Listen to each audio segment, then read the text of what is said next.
그러므로 이제는 이라는 제목으로 류설 전도사님 말씀 전하시겠습니다. 함께 기도하겠습니다. 언제나 우리를 지켜주시고 인도하시고 보호해 주신 하나님 감사합니다.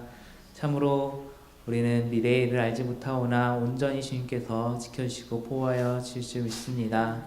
지금 이 시간 같이 말씀을 나눕니다. 성령이 충만하게 임재하여 주시어서 말씀 나눈 가운데 함께하여 주시어 그 말씀으로 우리가 변화를 받고 새롭게 함을 받아서 주님을 더욱더 진실하게 섬길 수 있도록 주님 인도하여 주시옵소서.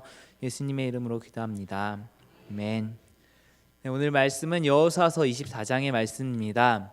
여호수아서 24장은 여호수아서에서 가장 마지막에 위치한 장입니다. 이 장에서는 여호수아의 죽음이 나타나고 그가 죽기 전에 마지막으로 한 언행들이 기록되어 있습니다. 여호수아는 죽기 전에 마지막으로 한 번 더 이스라엘 백성들에게 여호와 하나님을 향한 신앙을 촉구하고 있습니다. 그리고 결단하게 함으로써 하나님 앞에 다시 언약을 하게 합니다. 이 언약식은 바로 세겜이라는 곳에서 이루어졌습니다. 그래서 이 언약의 내용, 이 여호수아서 24장을 세겜 언약이라고 부르기도 합니다. 이 세겜은 일찍이 아브라함도 가나안 땅에 들어와서 첫 번째로 단을 쌓은 곳이기도 하였고, 야곱도 라반의 집에서 돌아왔을 때 하나님의 말씀을 따라서 베델로 올라가기 위해서 이 세겜에다가 우상을 땅속에 다 묻은 바가 있는 곳이기도 합니다. 그리고 여호수아도 이 가나안 입성 초기에 이곳에 있는 에발산과 그리심산에 이스라엘 백성들을 세우고 축복과 저주의 율법을 낭독하게 함으로써 신앙적 결단을 촉구한 바 있습니다. 그러므로 세겜에서는 이처럼 신앙적인 결단을 하는 요구하는 일들이 많이 있었습니다. 그런데 오늘 말씀의 첫 번째 부분은 그러므로라고 시작합니다. 왜 그럴까요? 바로 그 앞절까지 본문 앞부분에서는 여호수아가 지금까지의 이스라엘 역사를 회고하면서 그 역사 속에서 하나님께서 어떻게 우리를 인도하셨고 은혜를 베푸셨는지를 살펴보고 있습니다. 그 뒤에 백성들에게 여호와를 섬기라고 촉구하기 위해서였습니다. 이 그러므로라는 접속사는 하나님께서 그동안 베풀어 주신 은혜와 그 인도하심이 얼마나 크고 놀라운 것인지를 말함으로써 그러므로 이제는 그 은혜를 입은 이스라엘 백성들이 앞으로 어떻게 살아가고 앞으로 어떻게 하나님을 경외하여야 하는가를 말씀하는 역할을 합니다. 지금 이 말을 하고 있는 상황은 이스라엘 백성들이 가나안 땅에 들어가서 어느 정도 정착을 한 뒤에 하는 상황이었습니다. 그런데 막상 정착을 시작하면서 안정을 찾자 오히려 신앙적으로는 약간 흔들리는 면이 있었습니다. 그래서 여호수아는 이스라엘 백성들에게 자신들의 뿌리가 어디에 있는지를 확실하게 설명해 주고 있습니다.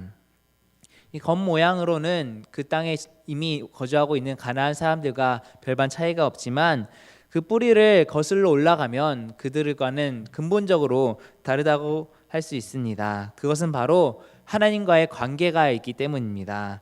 이스라엘 백성들의 삶과 역사에서 이 하나님이라는 뿌리는 아무것도 설명할 수 없는 근본적인 차이가 있습니다. 지금까지 이스라엘 백성의 역사는 크게 네 곳의 무대가 있었습니다. 첫 번째로는 갈대아 우르와 하란 땅이었습니다. 하나님께서는 이 갈대아 우르와 하란 땅에서 아브라함을 불러내심으로써 이스라엘 백성들의 시작을 하셨습니다. 그리고 두 번째 무대는 애굽 땅, 바로 이집트입니다. 이곳에서는 이스라엘 백성들이 400년 동안 종살이를 하던 중에 하나님의 능력을 체험함으로 애굽에서 탈출하는 사건이 일어났습니다. 바로 구원의 사건이죠. 또 세 번째 무대는 광야였습니다. 바로 40년 동안의 광야 생활을 통해서 하나님께서 그 이스라엘 백성들을 훈련시키는 장소였습니다. 그리고 네 번째 무대는 바로 지금 있는 가나안 땅입니다.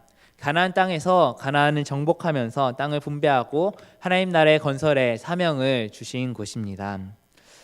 이처럼 이스라엘 백성들의 뿌리는 과연 어디에 있습니까? 그리고 무엇입니까? 바로 위대한 하나님의 부르심에 있었고 하나님의 능력에 있습니다. 하나님과의 관계 속에서 이스라엘은 형성되었고 이스라엘 백성들이 시작된 것입니다.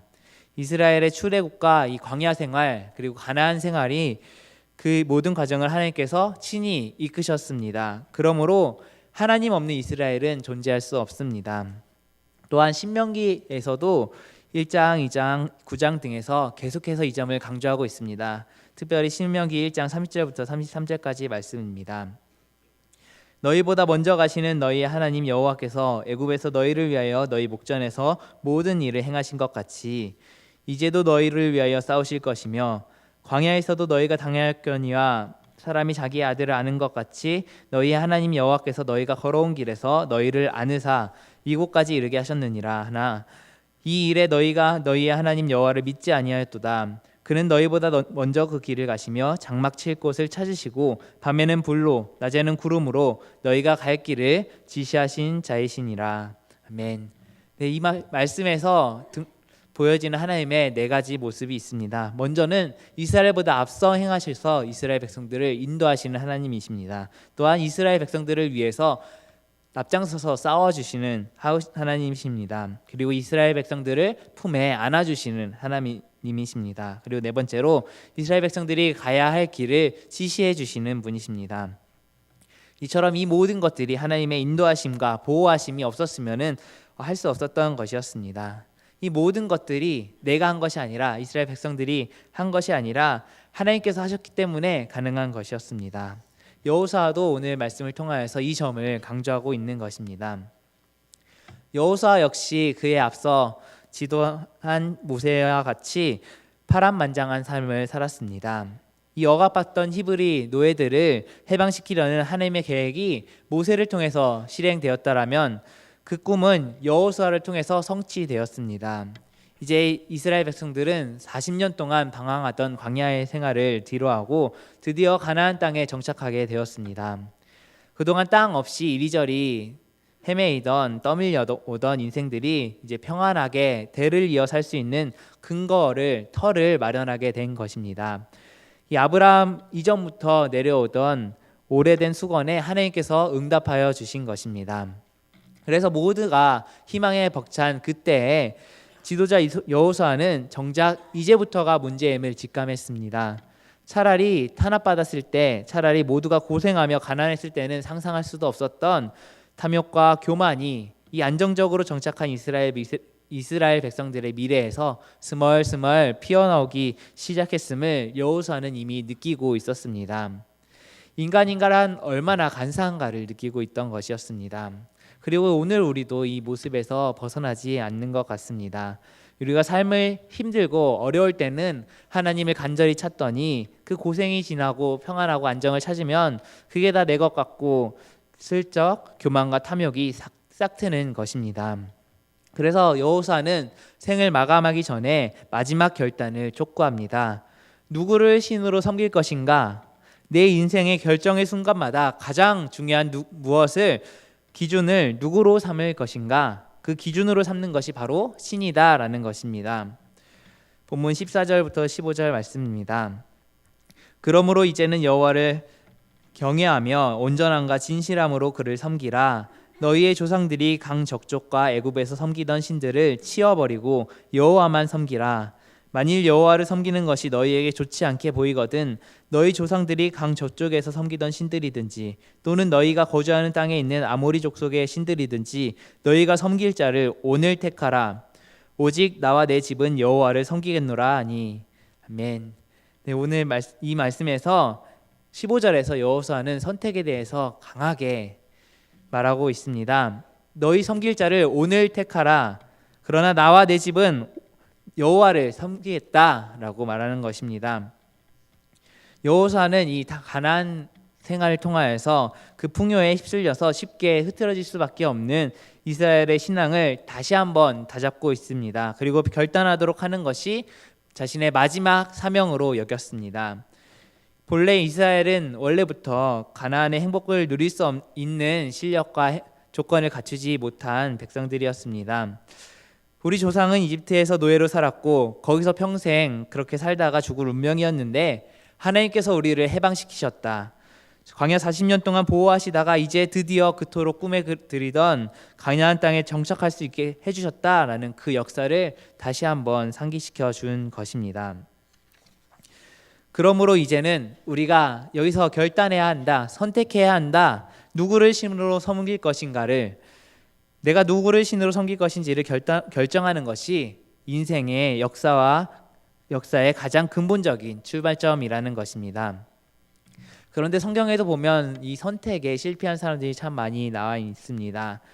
아담과 하와는 선악과를 따먹는 잘못을 선택함으로써 불순종의 죄가 우리 인간에게 들어오게 했습니다. 또 아브라함의 조카 롯은 주거 선택을 잘못했습니다. 그저 눈에 보이는 것으로만 판단하고 선택하는 이 세상적이고 물질적인 선택을 하였습니다. 또 아합 왕은 배우자를 잘못 선택했습니다. 이방 여인인 이세벨을 선택하여서 온 나라를 영적으로 병들게 하였습니다. 그러나 오늘 본문의 주인공인 여호수아는 참 선택을 잘했습니다. 바른 선택, 신앙적으로 올바른 선택을 했습니다. 우리 또한 매일매일 끊임없이 선택의 도전 앞에 섭니다. 어제도 선택했고 오늘도 선택했고 내일도 선택해야 합니다. 매일매일의 삶이 선택의 연속입니다. 그러나 세상의 많은 사람들은 권력과 돈과 쾌락과 명예를 선택하며 그것을 행동 결단의 가장 중요한 조건으로 여깁니다.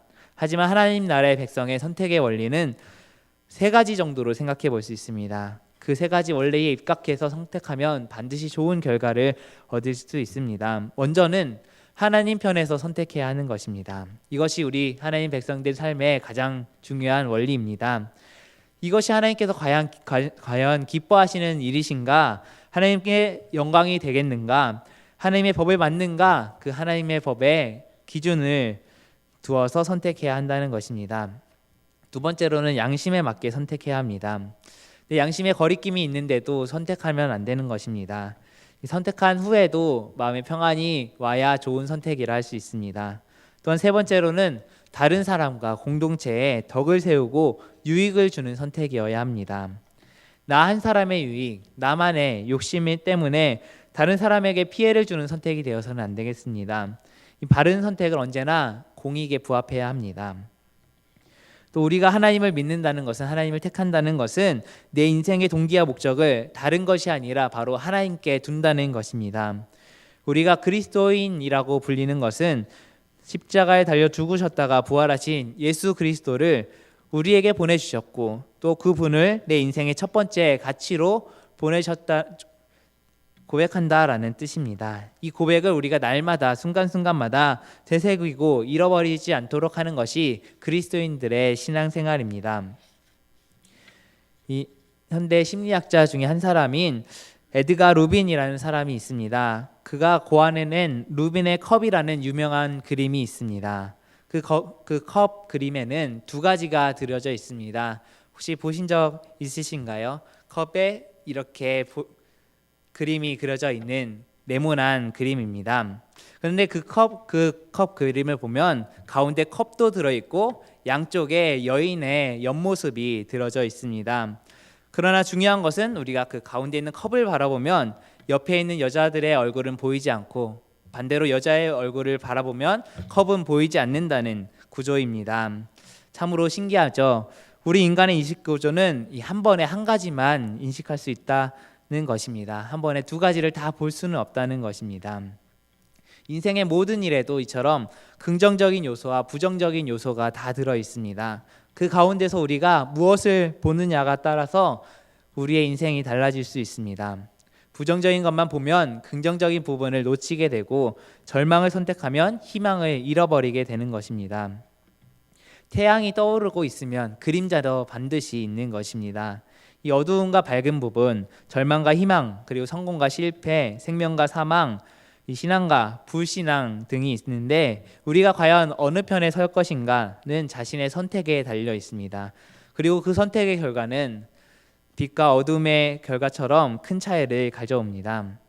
우리가 하나님과 세상 사이에서 하나님을 보지 않고 세상을 선택하면 그의 인생은 어둠 속에 들어가게 되는 것입니다. 그러나 세상의 온갖 좋은 것을 선택하지 않고 오직 하나님을 바라보고 하나님을 선택하게 되면 그의 인생과 그의 앞날은 하나님께서 지키시고 보호하시고 인도해 주시는 것입니다. 하나님께서 책임져 주시는 인생이 되는 것입니다. 우리에게 이러한 믿음이 조금이라도 있으면 그러므로 이제는 새로운 결단을 내려야 합니다. 우리가 세상에 소중한 것이 너무나도 많이 있지만 예수님께서, 예수 그리스도가 내게 가장 소중하다는 고백을 해야 합니다. 또한 예수 그리스도를 통해서만 나 자신의 삶과 이 왜곡된 역사가 구원받을 수 있다라는 고백에 다시 돌아가야 합니다. 그때가 바로 지금이라는 것입니다. 바로 이제라는 것입니다. 내일도 아니고 은퇴한 뒤도 아니고 건강만 조금 회복되면도 아니고 또 취업이 되면도 아니고 이번 문제만 해결되면도 아니고 바로 이제입니다. 이 하나님께서 내 인생을 인도하셨다는 믿음이 있다면 그러므로 이제가 바로 선택할 때입니다. 우리 모두가 여호수아처럼 오직 나와 내 집은 여호와만을 섬기기로 결단한 줄로 믿습니다. 여호수아가 그렇게 선언하니까 백성들이 우리도 그렇게 하겠습니다라는 장하게 응답한 것이 바로 16절부터 18절의 말씀입니다. 한마디로 요약하면 아멘입니다. 결론적으로 18절 하반절 말씀이 백성들의 결단을 이렇게 요약하고 있습니다. 그러므로 우리도 여호와를 섬기리니 그는 우리 하나님이심이니이다. 아멘. 네, 그러면 우리가 하나님을 섬기기로 결단한 우리가 하나님을 섬기되 어떻게 섬겨야 하겠습니까? 오늘 본문 앞절 14절입니다. 그러므로 이제는 여호와를 경외하며 온전함과 진실함으로 그를 섬기라 라고 되어 있습니다. 먼저는 여호와 하나님을 경외하며 섬겨야 합니다. 이 경외한다는 것은 한없는 존경과 사랑으로 인해서 생기는 경외심, 곧 두려운 마음입니다. 우리가 여행을 하더라도 이 밤하늘에 무수한 별을 보기 위해서 일부러 한적한 곳으로 여행을 떠나기도 합니다. 저도 지지난주에 한번 작은 섬으로 들어가서 별을 보려고 들어간 적이 있습니다. 저녁을 먹고 나서 바로 해가 지자마자 옥상에 올라갔는데 마침 구름도 없고 별이 아주 많이 보이는 행운을 잡았습니다. 그런데 그 무수히 많은 별들을 보고 있노라면 우주는 한없이 크고 위대하며 그 앞에 나는 한없이 작은 존재라는 것을 문득 깨닫게 됩니다. 하물며 이 위대한 우주와 만물을 창조하신 이 전능하신 창조주 하나님에 비하면 우리는 어떤 존재입니까? 우리는 하나님의 걸작품인 동시에 또 우리는 죄인이며 한 작은 먼지에 불과한 존재임을 부인할 수 없습니다. 이렇게 광대하시고 크고 위대하신 하나님께서 나를 사랑하셔서 나를 위해서 그 외아들을 이 세상에 보내셔서 나를 섬겨주셨으니 그 하나님의 크고 놀라웠고 위대한 섭리와 사랑 앞에 우리는 머리를 저절로 숙일 수밖에 없습니다. 그 하나님 앞에 감사와 존경과 사랑을 올려드리는 그 마음과 자세가 바로 하나님을 경외하는 마음입니다. 신명기 10장 12절 말씀입니다. 이스라엘아, 내 하나님 여호와께서 내게 요구하시는 것이 무엇이냐? 곧 내 하나님 여호와를 경외하여 그의 모든 도를 행하고 그를 사랑하며 마음을 다하고 뜻을 다하여 내 하나님 여호와를 섬기고. 아멘. 네, 두 번째로 여호와 하나님을 온전히 섬겨야 합니다. 이 온전하다라는 것은 흠이 하나도 없는 상태를 말합니다. 이 흠 없는 상태로 하나님께 전부를 드리는 것이 바로 온전함으로 섬기는 것입니다. 우리가 하나님께 무엇을 드릴 때에는 내가 가진 최고의 것으로 드려야 하는 것입니다. 그 마음이 바로 온전한 마음입니다. 하물며 우리가 예배로 나올 때 가장 좋은 옷으로 입고 나오려고 하고 단정하게 나오려고 합니다. 온 마음과 정성을 다해서 예배를 드리려고 하는 그 마음가짐이 바로 온전함으로 예배를 드리려는 그 마음입니다. 또한 신명기 6장 4절에서부터 5절 말씀입니다. 이스라엘아 들으라, 우리 하나님 여호와는 오직 유일한 여호와시니 너는 마음을 다하고 뜻을 다하고 힘을 다하여 내 하나님 여호와를 사랑하라. 아멘. 네, 마음을 다하고 힘을 다하고 뜻을 다하여 하나님을 사랑하는 것입니다. 세 번째로 여호와 하나님을 진실함으로 섬겨야 합니다. 우리 사람끼리의 관계에서도 만약 상대방이 나를 진실하게 대하지 않고 성의 없이 대하면 기분이 나쁘죠. 우리가 하물며 물건을 사러 가게에 가거나 음식을 먹으러 식당에 들어갈 때에도 그 주인이 나랑 아무런 관계없는 사람일지라도 이 성의 없는 태도로 맞으면은 아무리 그 물건이 좋고 아무리 그 음식이 맛있더라도 다시 가기 싫기도 합니다. 또한 내가 아주 중요한 사람이고 높은 사람 앞에 있다고 할지라도 그 사람이 나를 성의 없이 대하게 된다면 만나기 꺼려집니다. 그런데 하나님께서는 우리를 어떻게 대하셨나요? 하나님께서는 언제나 우리를 진지하고 진실하게 그리고 최선을 다해서 만나주시고 말씀해주시고 대해주십니다. 예수님께서도 그 힘들고 어려운 공생의 사역 중에서도 언제나 사람을 귀하게 여기주셨고 진정으로 대하여 주셨습니다. 그러므로 우리가 하나님을 어떻게 대하여야 하는가는 이미 답이 나와 있습니다. 하나님께서는 우리 마음이 온전히 하나님께 향하기를 원하십니다.